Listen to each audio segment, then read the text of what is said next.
Mr. Harirajan for the OPAS update.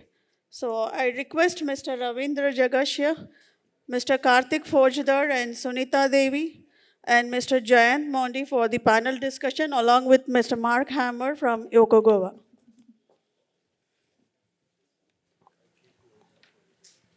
Hello.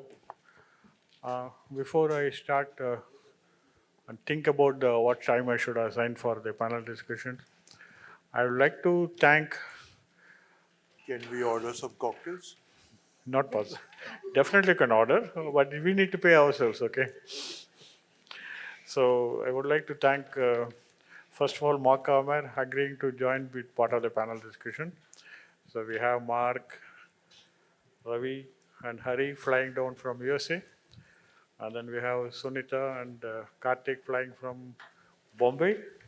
We have ExxonMobil team from Malaysia flying down here. So OPA session has shown a tremendous interest. I want all of you to give a big round of applause for the initiative. Having said that, the second most important thing is OPA has been part of our session the last 10 years. I think the very first initiative from ExxonMobil, they were happy to present here, and then year after year, we have never missed an OPA session. Okay. Only thing is, it keeps moving from many times keynote unto the last session like this. Okay. Now it has become a permanent last session for us because the number of speakers are increasing. Last year we had 7-8 speakers because we allowed vendors also to speak. This year Ravi suggested to restrict the vendor participation for their vendor products and all. But still we exceeded our time, and it's been a great learning for an initiative led from end users being practiced by end users. You heard the presentation from Reliance talking about testbed 2 or 250 IOs, more than that, and ExxonMobil talking about 1000 IO, trying to get through site trials and commercialization, despite some of the issues faced by the team while doing the demonstration. It's a great thing, and it's a great achievement for an end user to be here at this point. I will only ask one question to Mark, and then I'll open it for delegate Q&A. How does it certification looks like, Mark, at this point of time? Because customers should feel comfortable to use the product, because you have a lot of big ecosystems, system integrators, product developers. How does someone certify the whole system is reliable for me to use? Well, certification has been a big issue for OPA, and it's emerging and it's coming. And the good news is that we have a certified product, came out was certified in April. And so Yokogawa happened to have the first OPA server that is certified. And it will be a journey. Now, that certification is under the OPC UA. It's not under OPAS yet, because there's a security level 2 requirement to be OPAS certified. But the certification is coming.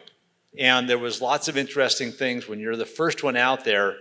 Is the standard right? Is your implementation right? Is the testing right? And so it took us a little while to go through that.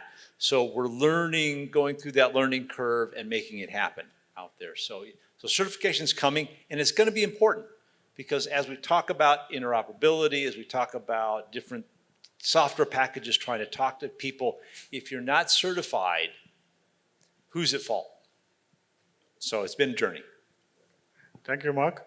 I think before I open it for delegate, I would like to thank all of you. Post-lunch session on the second day, more than 120 people in the hall is a great thing. Please applaud for yourselves.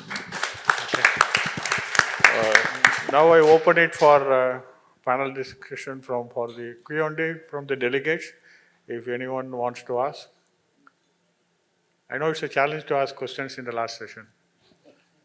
Before they, yes? Mike, please. Sir, in configuring this kind of system at least for 5 years, this OPA, the hardware obsolescence is faster than software. So there are different vendors, and to choose from all these vendors to have the best of the system to run the application in any industry is will AI help like ChatGPT to configure the system? Whom do you expect to answer?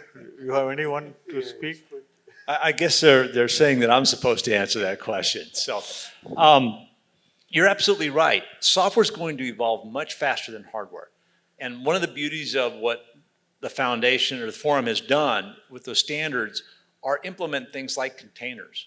And so now we can separate that software from the hardware. And I can implement a new container, I can run it on different OSs, and I can get a lot of enhanced functionality. So are we going to get, Claude and ChatGPT to implement that software? Absolutely, right? Because if you think about that application, we can use Claude Code to generate those applications and say, hey, by the way, make it OPA aligned so we can get it certified. And now we can increment that software really, really quickly. Okay, That thank means you. if I key in the requirements Can you take it offline? specifications. Second question, please take it always offline, okay? I prefer the second question from the same person to be taken offline. And then I have a question for Reliance. You have done the experimentation, you have field shortcomings. How do you see the future for Reliance in terms of automation, implementation?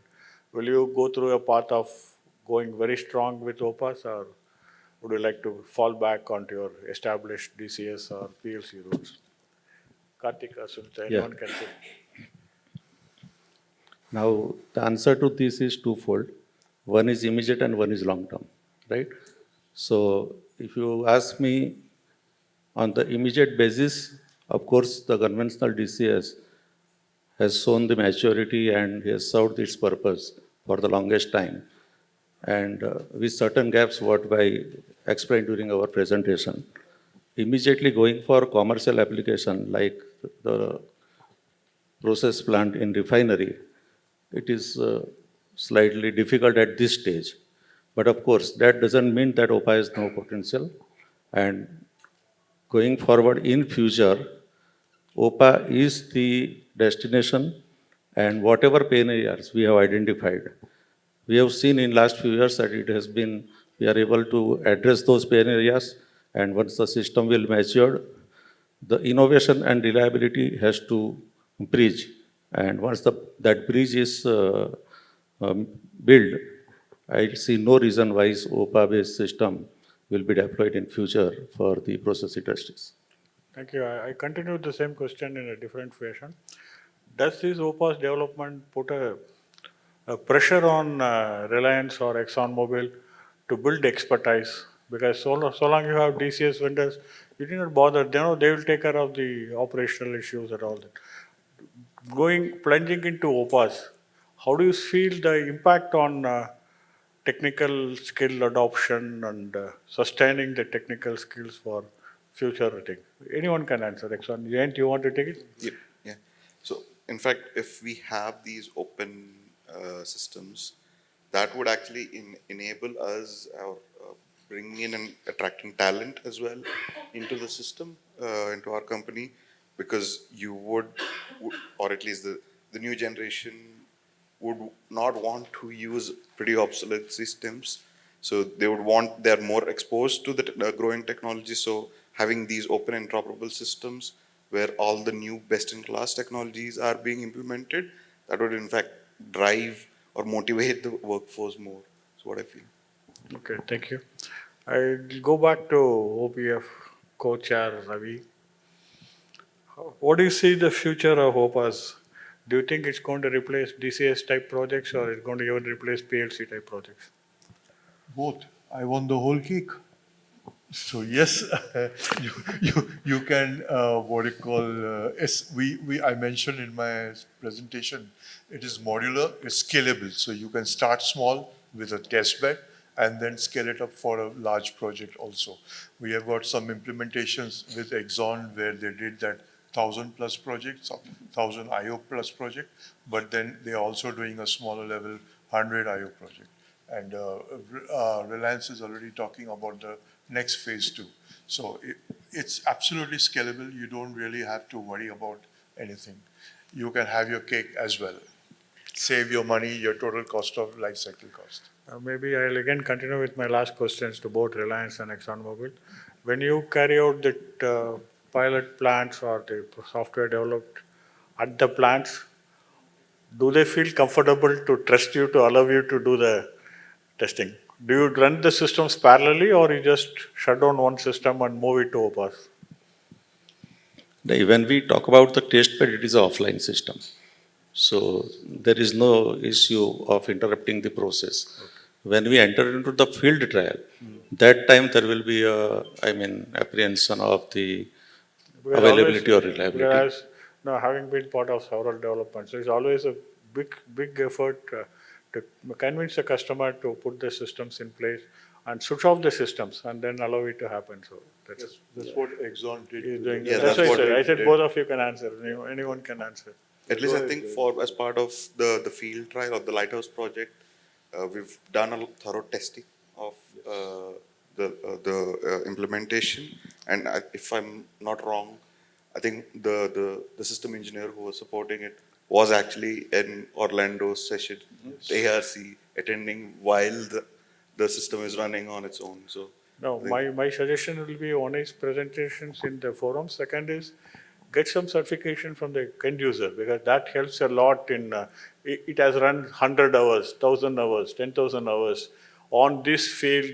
It achieved these results and this, if it is able to prove that it achieved better results, that will be still great because that marketability of a new product development needs the end user certification, and I presume that you guys will be focused to do that. Otherwise, you may fall back on a comfort zone of established vendors. So, I mean, I really want to compliment the team.